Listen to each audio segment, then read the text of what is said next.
a disaster happens, it becomes news around the globe. Whether it's the scale or the spectacle. Look at the debris. Look at all the debris. Look at all the debris in the air. The financial cost or the lives lost. These massive events fill mankind with fascination and fear. In this series, we're looking at some of the biggest disasters to ever strike the planet.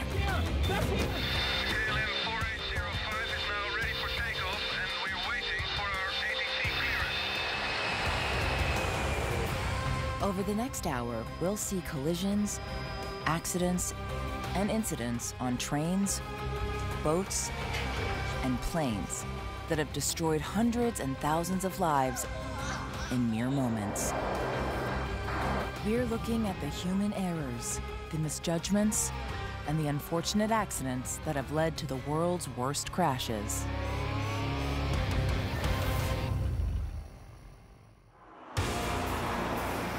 Airplanes, trains, and ships. Each an example of how well we have succeeded in taking up the challenges to tame the air, the land, and the oceans. But despite the major progress made since the invention of all these now common means of transport, zero risk does not exist. And the slightest error, or the slightest flaw in design or maintenance, can lead to the most terrible tragedy.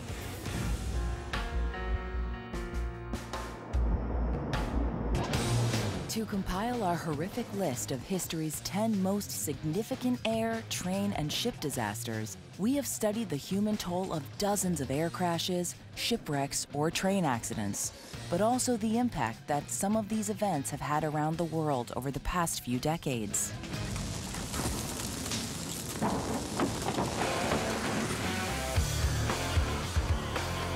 To explore the accident that takes 10th place in our wretched ranking, we head to Ukraine, where an air show turned tragic in 2002.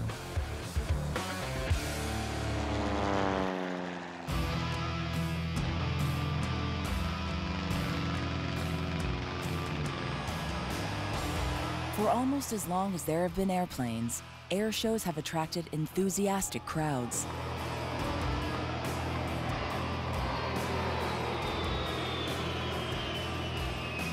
Each year, millions of thrill-seekers travel to air bases around the world to marvel at the daredevil skills of the pilots. Dazzled by the aerial acrobatics high above their heads, it's easy to forget that danger is always waiting in the wings.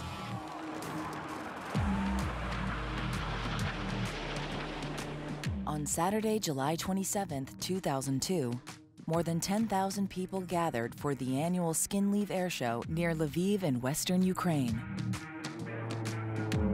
One of the most anticipated spectacles involved 2 Ukrainian Army pilots aboard a Sukhoi Su-27.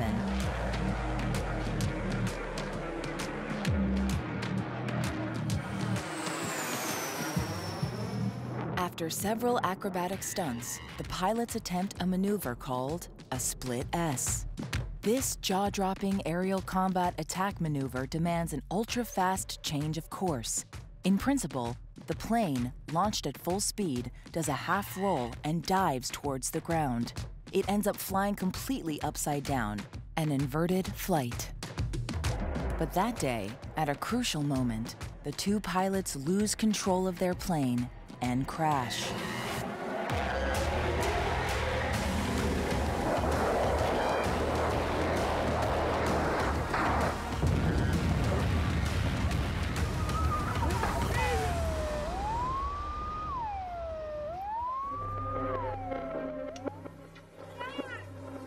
The pilots have just enough time to eject before their 17-ton plane slams into the tarmac at more than 160 kilometers per hour.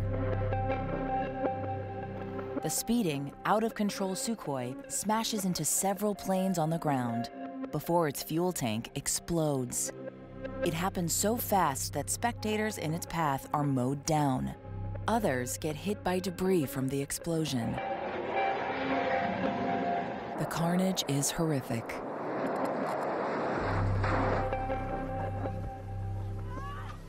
The pilots emerged unscathed from the disaster. In the investigation that followed, they argued that the flight plan they had received before the performance wasn't realistic, and their request to rehearse before the show had been denied by the organizers. Despite their pleas, they're held responsible for the crash. The Skinleaf Airshow disaster was swift and dramatic. Within seconds, the Sukhoi 27 crash killed 77 spectators, including 28 children, and injured more than 500. It is the deadliest air show accident in history.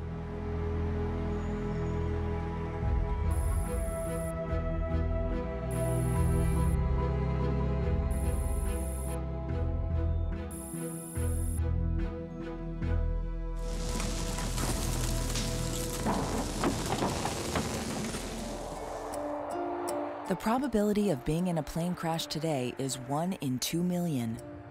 The chance of dying in a plane crash is a 1 in 11 million. It's an incredibly rare event, which is why plane crashes make such big news. In the aftermath of a crash, reporters typically gather at the smoldering wreckage to report the death count. But for Flight 370, they never got that opportunity. The air disaster that takes 9th place in our ranking left behind not a single clue.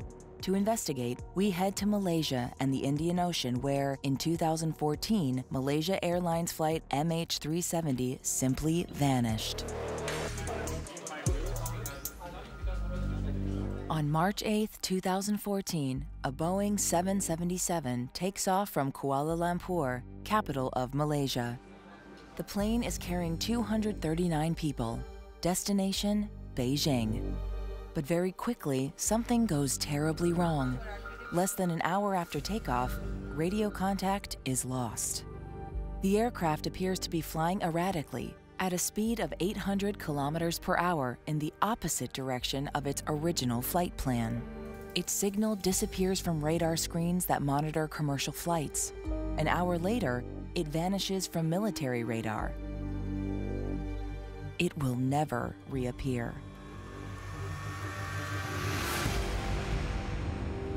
In the tense hours that follow, the disappearance of Malaysia Airlines flight MH370 makes international headlines.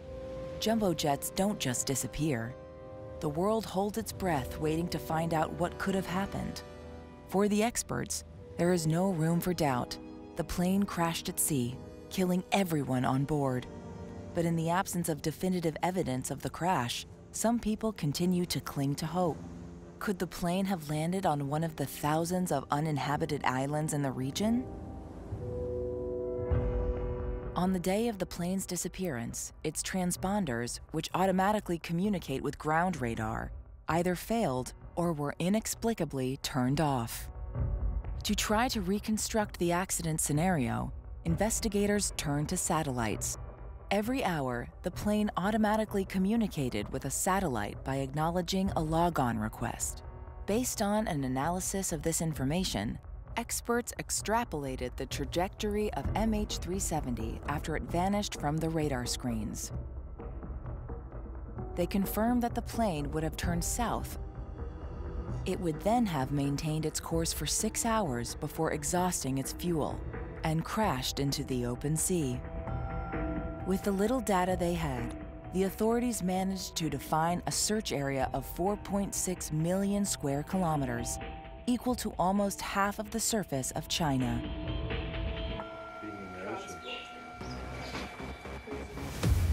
A year after the disappearance of Flight 370, part of the wing washes up on the shore of Reunion Island, more than 3,000 kilometers from the search area.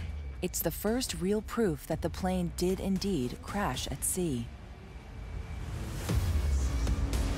Other pieces will be found later, but none will be enough to allow investigators to gain a complete picture of the accident. Until more of the plane is found, the disappearance of Malaysia Airlines flight MH370 will remain both one of the greatest tragedies and one of the greatest mysteries in the history of air transport.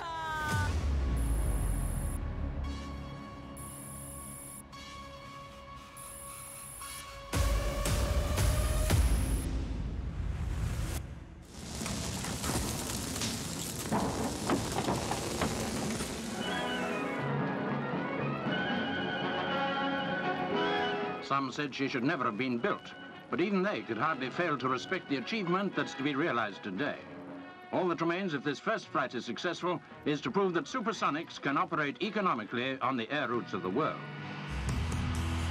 After Asia, we now head to France to examine the air accident which takes 8th place in our ranking, a crash that occurred over Paris in 2000, and it helped end the career of one of the most innovative aircraft in the history of aviation. Now, up toward the skies, the white bird of tomorrow. On January 21st, 1976, air transport entered the era of supersonic flight. A brand new aircraft, jointly developed by France and England, is born after 20 years of hard work and technological achievement, the Concord. An extraordinary aircraft capable of transporting its passengers faster than the speed of sound. Its only competitor on the market, the Russian Tupolev 144, was definitively abandoned in 1977 after suffering 2 accidents in the space of a year. Concord's design was cutting edge.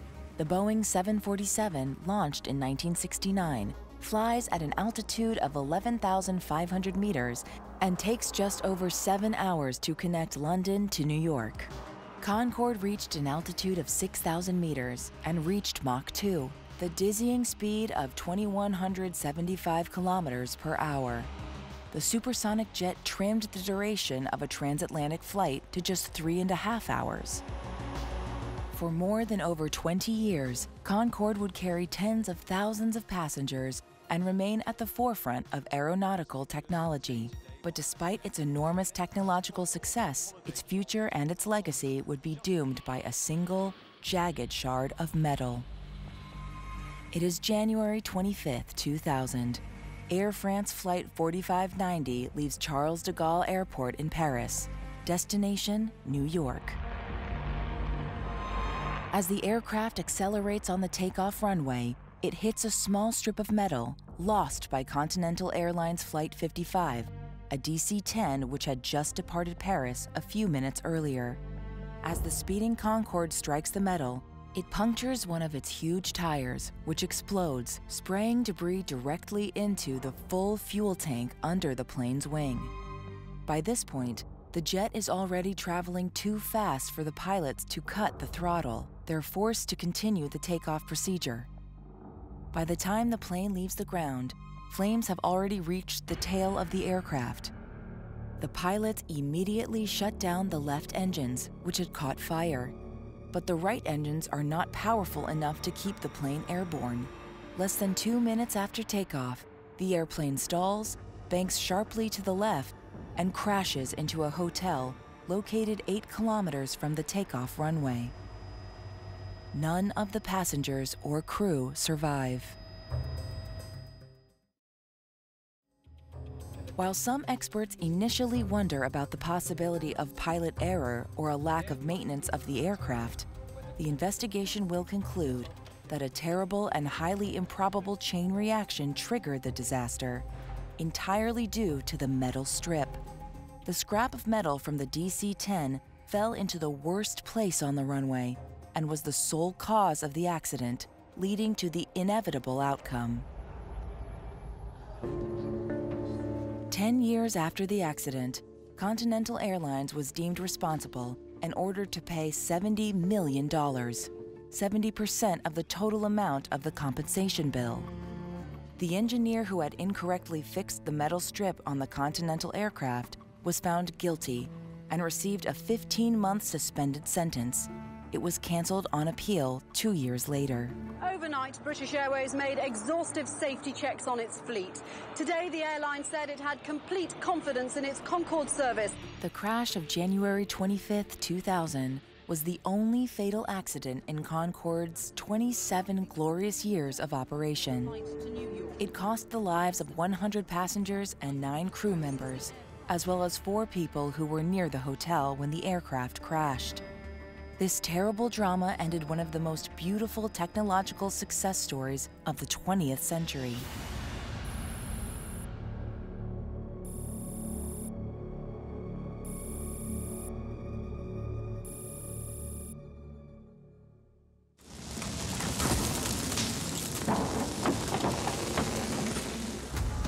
After exploring 3 air crashes, we head out to sea, where tragedy and an iceberg struck an ocean liner in 1912. The disaster, earning 7th place in our ranking, is one of the most notorious of all time. It took place in the North Atlantic on a ship called the Titanic. At the start of the 20th century, the only way to reach America was to cross the Atlantic by ship. White Star Lines, a shipping company in Liverpool, England, was one of the leaders in the field. In 1912, it announced the completion of the Titanic, the biggest ship ever built at the time. Stretching 269 meters, the ship was the length of 3 football fields and weighed more than 50,000 tons. The Titanic was designed to carry 2,500 passengers and 900 crew members. For those who could afford first class, it was the definition of luxury.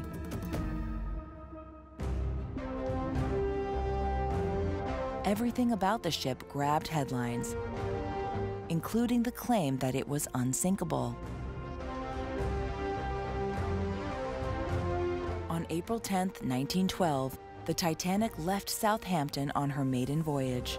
Destination, New York. It embarked with 2,224 passengers and crew members, only 2/3 of its rated capacity.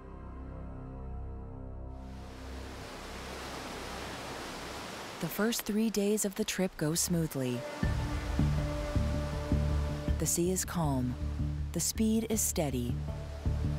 Contrary to some rumors, there was no attempt to break speed records for this first crossing. On April 14th, the ship approaches the icy waters of the North Atlantic. The commander receives the first alerts of icebergs, but at the time, advances in shipbuilding made it seem like ice no longer posed a serious threat to the hulls of such gigantic ships. This was the dawn of a new, modern era. The Titanic continued full steam ahead through a clear and cloudless night. At 11:40 p.m., one of the lookouts spotted a huge iceberg straight ahead and, unfortunately, already very close. Following emergency procedures, the captain immediately puts the engines in full reverse and tries to change course by pulling the rudder to starboard, but it's too late. 37 seconds later, the side of the ship strikes the 75 million-ton iceberg. The hull buckles but isn't pierced. Still, the shock blows out the rivets below the waterline. 6 previously watertight bulkheads begin to flood.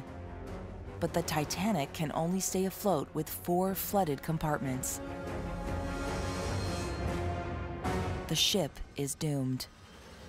20 minutes later, the captain gives the order to abandon ship.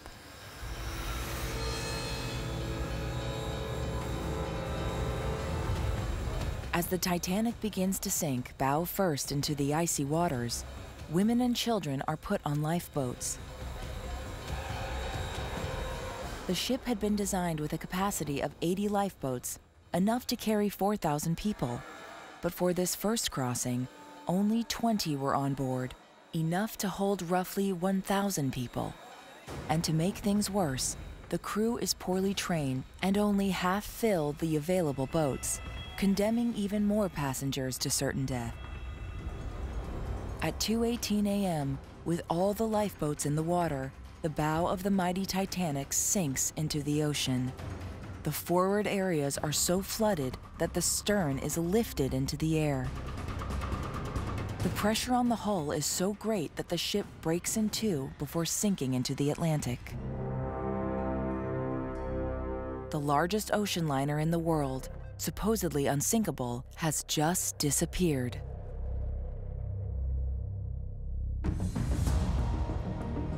For most of those not on lifeboats, death comes quickly. The water, just above freezing, would have caused cardiac arrest, shock, and drowning. The sinking of the supposedly unsinkable Titanic still captures the public's imagination after more than a century, and the search for it never stopped. The wreckage was finally located in 1985, a few kilometers from where it went down.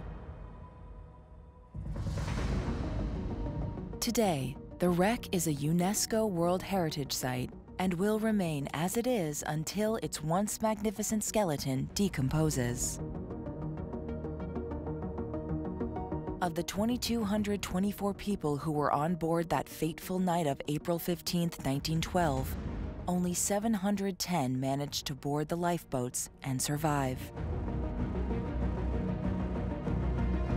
The sinking of the Titanic claimed 1,514 lives and will forever remain one of the most significant dramas in the history of navigation.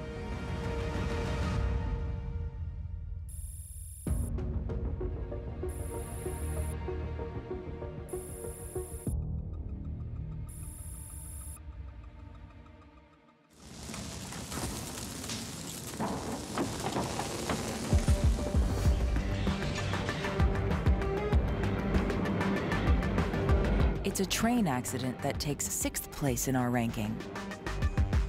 The disaster occurred in the Maurienne Valley in France in 1917.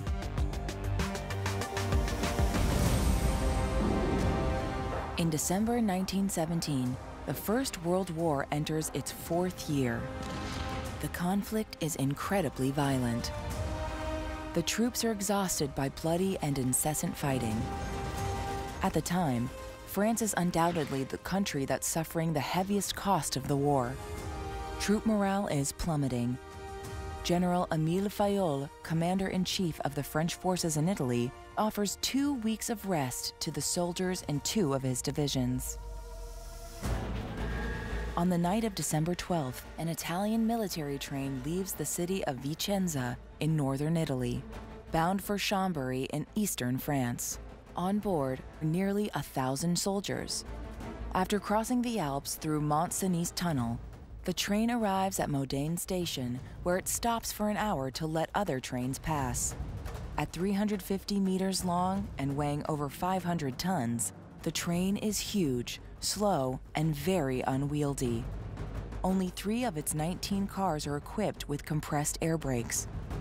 The others have manual braking systems and 7 operators on board to operate them. Such a heavy train should have been hauled by 2 locomotives, but the second had been requisitioned for the war. At 11:15 p.m., the train leaves Modane and begins its journey towards the valley. As it travels, the tracks begin to slope, and the train, propelled by its enormous weight, starts picking up speed. Normally limited to 40 kilometers per hour, it soon exceeds 100. The brakes aren't powerful enough to slow it. The runaway train races down the tracks at the dizzying speed of 135 kilometers per hour. 1,300 meters before arriving at Saint-Michel-de-Marienne station, the 19 wagons derail. They pile up on top of each other and smash against the valley walls along the tracks. The overheated brakes and the ammunition carried by the soldiers combine to turn the tight valley into an inferno. It is the crash site from hell. Rescue teams are forced to wait until the next day for the fire to be under control before they can discover the extent of the disaster.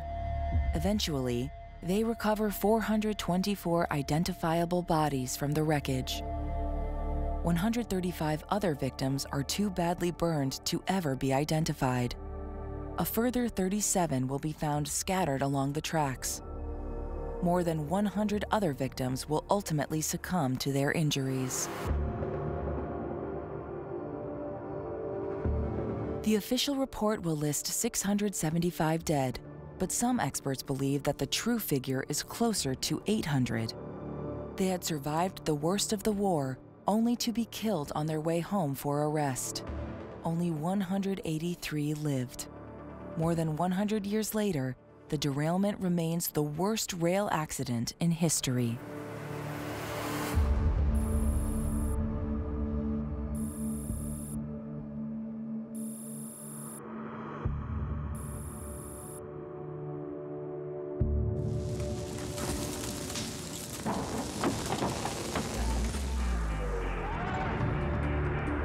we return to the sky to revisit the disaster that takes the 5th place of our ranking. The deadliest air crash in history, which happened in Japan.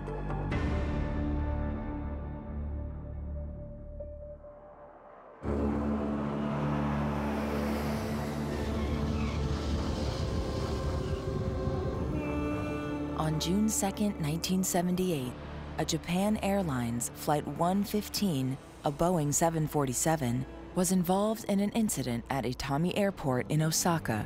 The tail struck the tarmac during landing and caused major damage to the fuselage. The aircraft was sent for repair and all seemed well.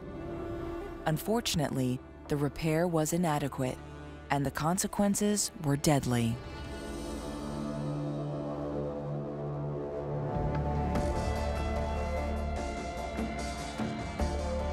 More than 7 years after the incident at Itami Airport, on August 2, 1985, the same Japan Airlines plane, under the call sign Japan 123, departs from Haneda Airport in Tokyo.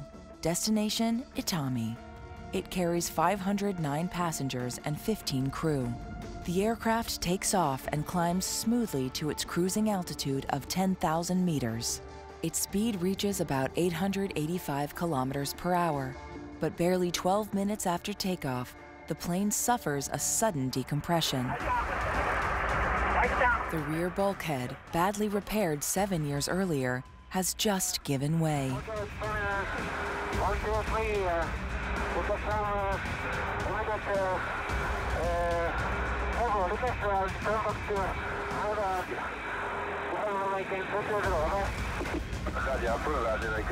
The pilots contact the control tower in Tokyo, where they will attempt an emergency landing.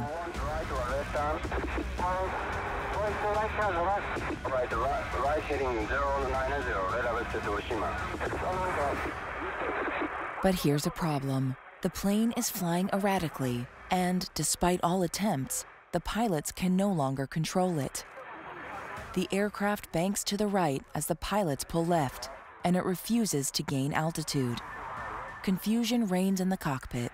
Nobody yet realizes that the ruptured hull has destroyed the plane's horizontal controls and severed all 4 hydraulic lines that power the flaps which control vertical movement.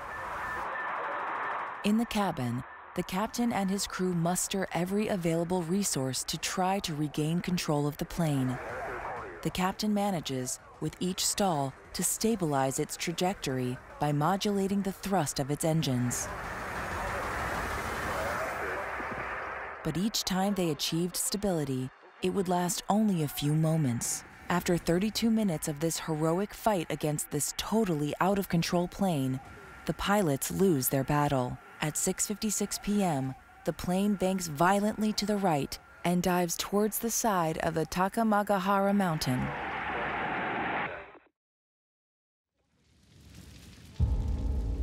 It crashes at an altitude of approximately 1,565 meters. Believing that no one could survive such an accident, the emergency services don't go to the site until the next morning. On arrival, they find a scene of almost total devastation. And yet, the rescuers will discover 4 surviving passengers. Experts now estimate that more than 50 people may have survived the initial impact, but succumbed to their injuries or hypothermia overnight. On site, dozens of farewell notes written by the victims moments before impact will be found. They remain a chilling testimony to the 32 minutes of terror experienced by the passengers of Japan Airlines Flight 123. A shrine has since been erected on the ridge where the plane crashed. It commemorates the lives of the 505 passengers and 15 crew members who perished on August 12, 1985. It's a poignant reminder that the victims of disasters are people, not just statistics.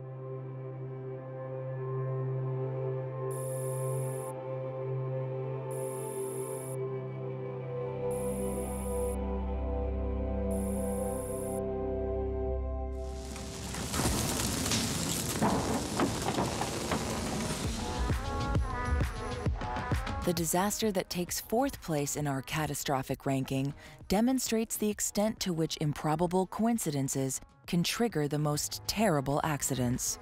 This is a train drama that unfolded in 1989 near the city of Ufa, located in western Russia.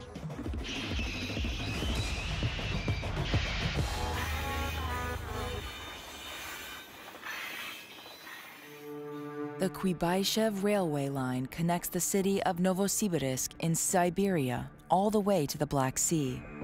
An epic journey of over 4,000 kilometers. Every year, thousands of people board the train to travel with their families to the west side of the country to enjoy the sunny seaside resorts of the Black Sea coast.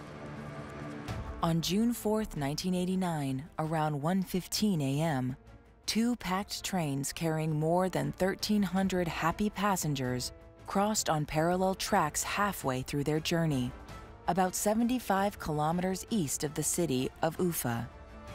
At the precise moment they pass, a sudden, massive explosion shatters the night. Both trains are reduced to nothing.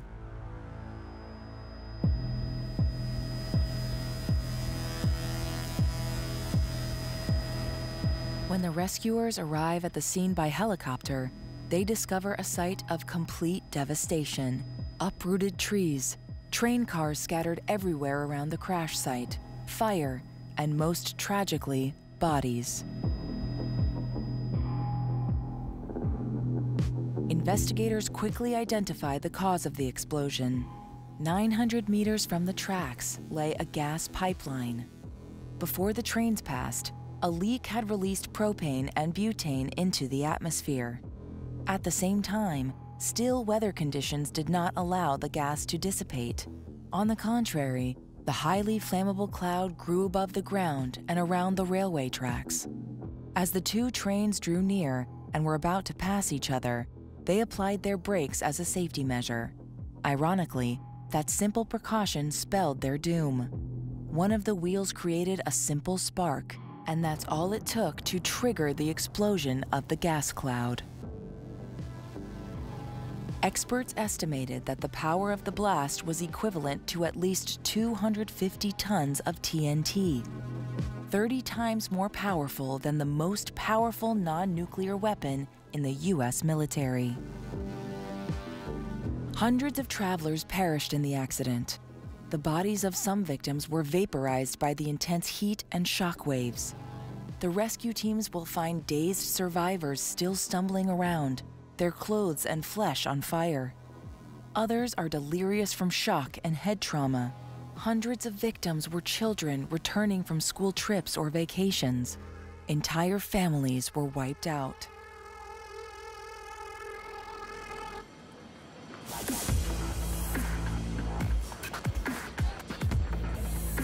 Officially, the reported toll of the dead was 575, including 181 children.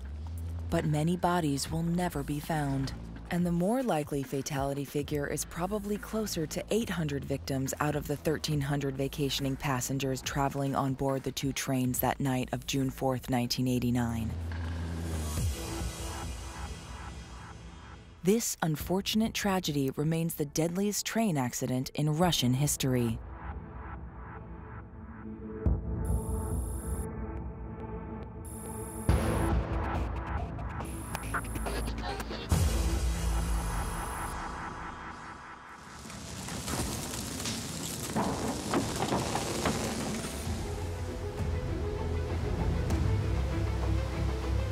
To investigate the event that takes third place in our ranking, we'll need to travel back in time several hundred years, to the end of the 16th century.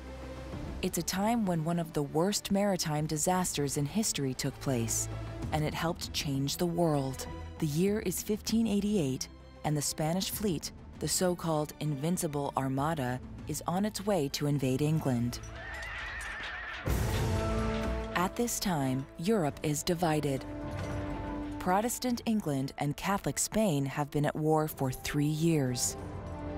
In 1587, on the orders of Elizabeth I of England, the English executed Mary Stuart, Queen of Scotland, an ally of Spain and its King Philip II. It was Philip who had long sought to reconquer the Kingdom of England. To launch his invasion, he decided in May 1588 to bring together a fleet of 150 ships and more than 30,000 men. His objective? To sail from Lisbon to the Netherlands and muster a fighting force strong enough to successfully invade England and bring the country back to Catholicism. The Armada reached Calais on August 7, 1588, to gather soldiers from the Dutch army who were under Spanish rule at the time. But it didn't work out that way. The ships were attacked by English forces during the Battle of Gravelines. Confronted by the powerful English navy and suffering significant losses, and equally imposing winds and currents, the fleet commander of the Spanish Armada decides to abandon the landing operation.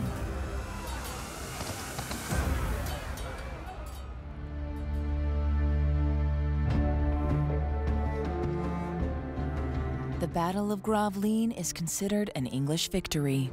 However, no Spanish ship was sunk during the fighting.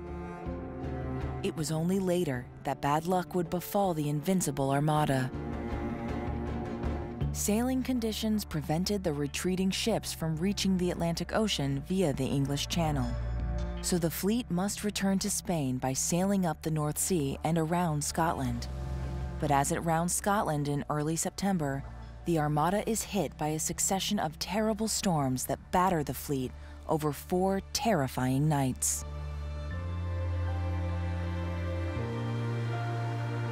Many boats will sink, ending their journey at the bottom of the ocean.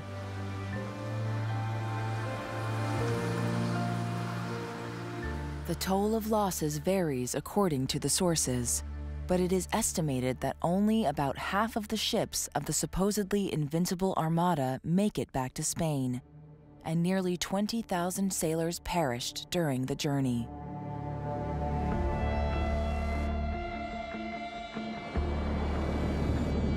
But history will remember that bad weather and raging seas, combined with the bravery of English sailors, meant England had put an end to the colonial ambitions of the King of Spain.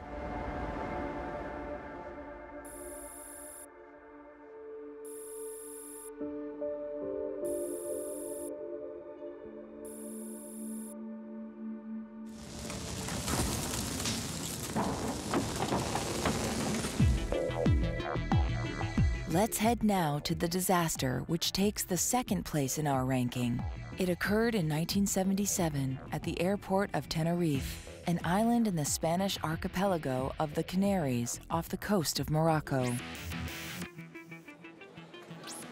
It all started on March 27, 1977, with the sudden explosion of a small bomb at the airport on the neighboring island of Gran Canaria, where the city of Las Palmas, the capital of the archipelago, is located. They divert all flights to Los Rodeos Airport on the neighboring island of Tenerife.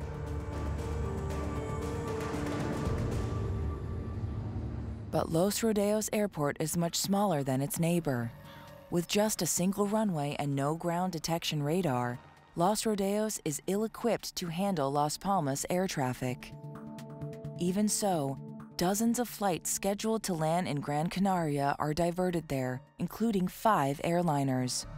2 of them are Boeing 747s, KLM Flight 4805 from Amsterdam, and Pan Am Flight 1736 from Los Angeles.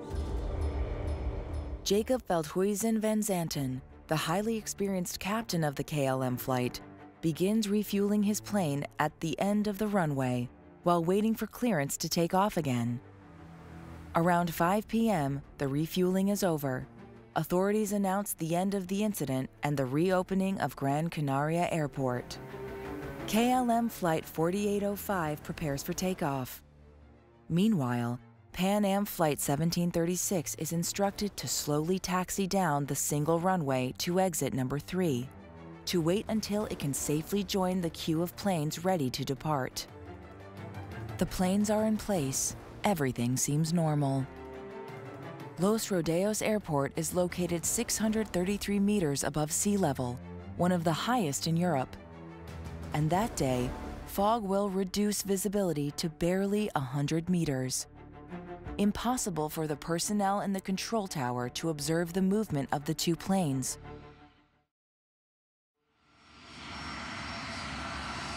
As the KLM crew perform their final checks for takeoff, the Pan Am flight slowly makes its way down the runway. It was then that a simple communication error between the control tower and the captain of KLM flight leads to disaster. KLM 4805 is now ready for takeoff, and we're waiting for our ATC clearance. The captain announces that he is ready for takeoff. 8705, you're cleared to Papa Beacon, flight 2, and maintain flight level 90. In response, the tower tells him the route he's allowed to take after his ascent. Intercepting at 325, radial from Las Palmas, VOR. Yes. Roger, sir. We're cleared to the Papa Beacon flight level 90, right now 04 until intercepting the 325, and we're now taking off. Okay. It's this okay from the tower that creates confusion. To the pilot of the KLM flight, the OK indicates that he has received clearance to take off. For the controller, it means the plane is still awaiting that order from the tower. The tower responds immediately.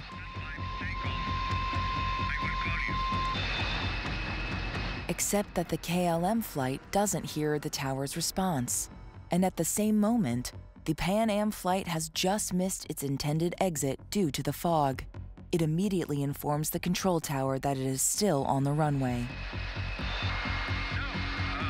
still taxiing down the runway. Signal 1736. Runway clear. Okay, we'll report when we're clear. Thank you. But things continue to go wrong. This exchange between the control tower and the captain of Pan Am Flight 1736 was distorted on the radio by a shrill noise, causing confusion among the members of the KLM flight crew. In the recordings, we clearly hear that one of the co-pilots asks his captain if he is sure that the Pan Am flight has indeed left the runway.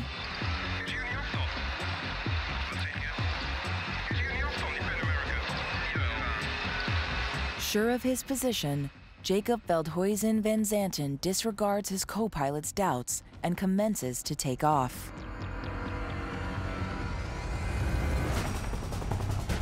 By the time the Pan Am crew sees the enormous Boeing 747 hurtling towards them at more than 240 kilometers per hour, it's already too late. Let's get out of here. Get the hell out of here. Yes. There he is. Look at him. He's coming. Get off. Get off. Get off. The Pan Am pilot tries to swing to the left as quickly as possible. The KLM pilot, realizing his mistake, pulls on the stick to get his plane airborne immediately. The KLM nosewheel just grazes the Pan Am plane, but its engines destroy the upper deck and tear half the fuselage. The KLM Boeing will fly only for a few seconds before crashing to the ground and exploding only a few hundred meters away.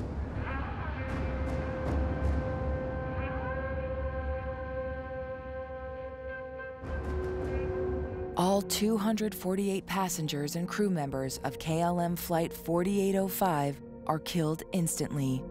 335 passengers and crew members aboard Pan Am Flight 1736 will die, either on impact or in the subsequent explosion and fire. Remarkably, 61 passengers and crew members will survive the disaster and walk away. The final death toll was 583. All killed by a sequence of unfortunate events. KLM accepted full responsibility for the accident. The company paid $110 million in compensation to the victims, the equivalent of $500 million today. The Tenerife collision between the two Boeing 747 aircrafts is still the deadliest air accident in history.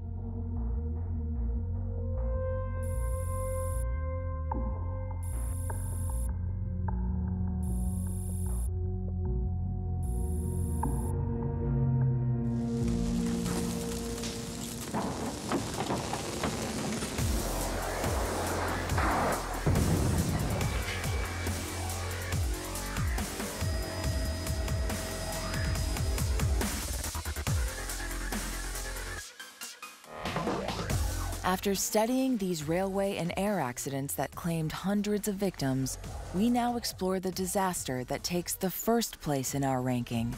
It occurred at sea in 1987 in the Philippines.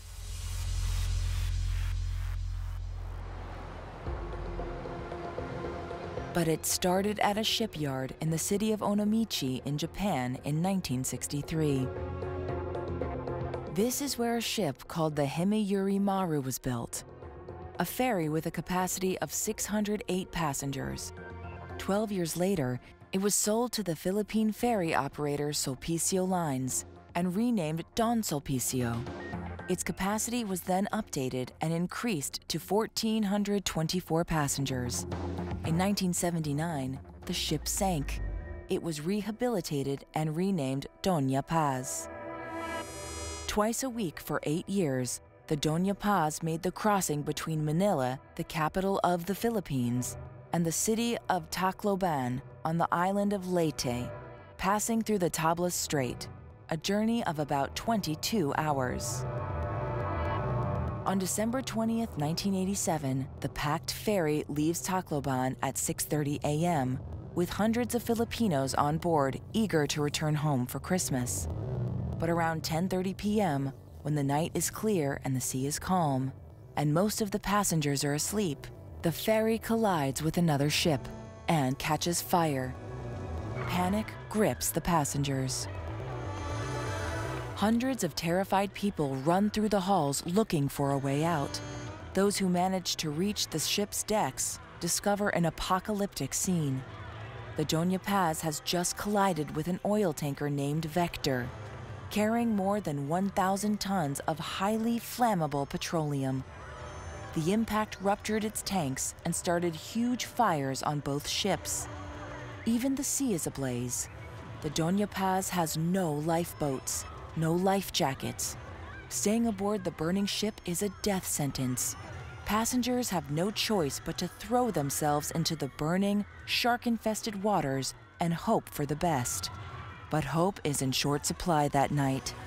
Less than 2 hours after the collision, the Dona Paz sinks to the bottom of the strait. The Vector joins it 2 hours later.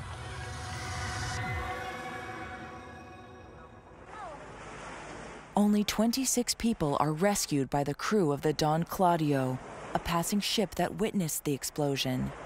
The vessel managed to reach the site less than an hour after the disaster. It will take 16 hours for the official rescue services to arrive on the scene. Too late to help anyone.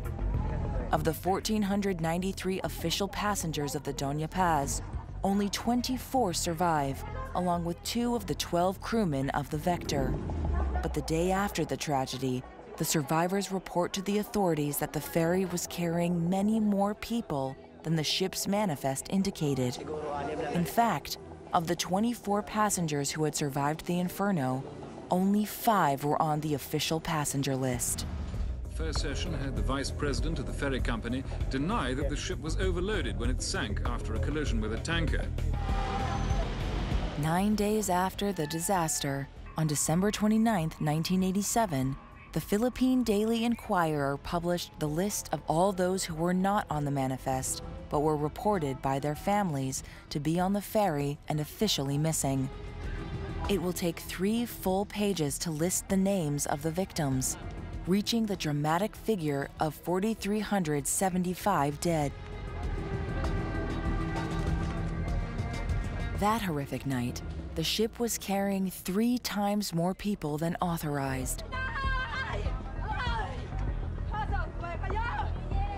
Adding the 11 crew members of the Vector, the death toll soars to 4,386 victims. Despite the overcrowding and lack of security measures, Sulpicio Lines will be cleared of any wrongdoing. Responsibility for the tragedy will be entirely attributed to the Vector. The tanker was operating without a license and was deemed unfit for navigation. It did not have a suitably qualified marine captain on board. At the time of the collision, an apprentice sailor was in charge of surveillance on the deck. The rest of the crew was drinking beer and watching television. A gross act of negligence and inexperience triggered the deadliest shipwreck in history.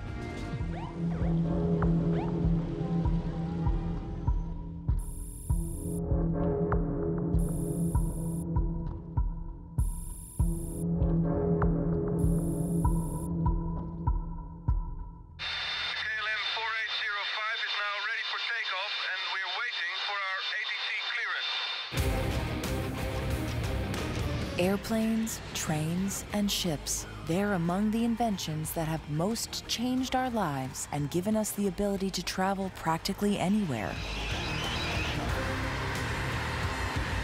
Every day, all around the world, millions of people travel aboard these modes of transport that are becoming more and more safe. Most of us don't even think about the potential for danger because the odds are in our favor. And as training, safety, and more rigorous maintenance procedures evolve, the risk shrinks even more. We can only hope that disasters as dramatic as those of our top 10 list will never happen again.